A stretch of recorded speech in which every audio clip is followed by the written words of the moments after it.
ಎಲ್ಲರಿಗೂ ಪ್ರಿಯ Teju forum YouTube ಚಾನಲ್ಗೆ ಸ್ವಾಗತ. ಇಂದು ನಾವು ಸ್ವಾಮಿ ವಿವೇಕಾನಂದರ ನುಡಿಮುತ್ತುಗಳ ಬಗ್ಗೆ ನೋಡೋಣ ಬನ್ನಿ. ಸಾಧನೆ ಇಲ್ಲದೆ ಸತ್ತರೆ ಸಾವಿಗೆ ಅವಮಾನ, ಆದರ್ಶ ಇಲ್ಲದೆ ಬದುಕಿದರೆ ಬದುಕಿಗೆ ಅವಮಾನ. ದಾನ ಮಾಡಿರಿ, ಆದರೆ ಅದರಿಂದ ಪ್ರತಿಫಲ ನಿರೀಕ್ಷಿಸಬೇಡಿ, ಅದು ತಾನಾಗಿಯೇ ವಾಪಸ್ ಬರಲಿದೆ. ಅವಕಾಶಗಳನ್ನು ಪಡೆಯುವವನಿಗೆ ಅದೃಷ್ಟವಂತ ಎನ್ನುತ್ತಾರೆ, ಅವಕಾಶಗಳನ್ನು ರೂಪಿಸಿಕೊಳ್ಳುವವನಿಗೆ ಬುದ್ಧಿವಂತ ಎನ್ನುತ್ತಾರೆ. ಯಾವುದನ್ನು ಅತಿಯಾಗಿ ಬಯಸಬೇಡಿ, ಆಸೆಯೇ ನಮ್ಮನ್ನು ದುಃಖಕ್ಕೆ ಒಳಪಡಿಸುವ ಮೊದಲ ಅಂಶ.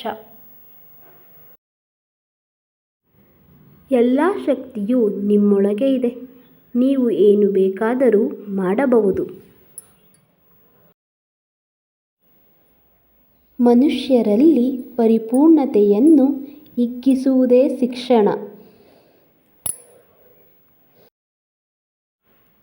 ನಿನಗೆ ಮರ್ಯಾದೆ ಸಿಗದ ಜಾಗದಲ್ಲಿ ನೀನು ಹಾಕುವ ಚಪ್ಪಲಿಯನ್ನು ಸಹ ಬಿಡಬೇಡ.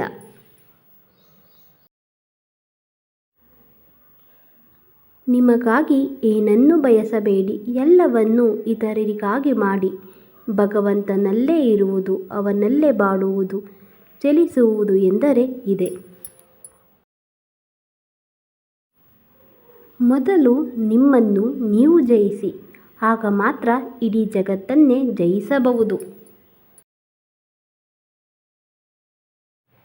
ನಿಮ್ಮ ನಂಬಿಕೆಯಂತೆ ನೀವಾಗುತ್ತೀರಿ.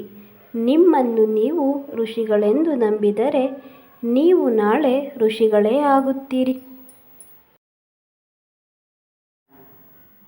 ಈ ಪ್ರಪಂಚ ಒಂದು ದೊಡ್ಡ ಗರಡಿ ಮನೆ. ನಾವಿಲ್ಲಿ ಬಲಿಷ್ಠರಾಗುವುದಕ್ಕೆ ಬಂದಿದ್ದೇವೆ. Thanks for watching. Please support and subscribe.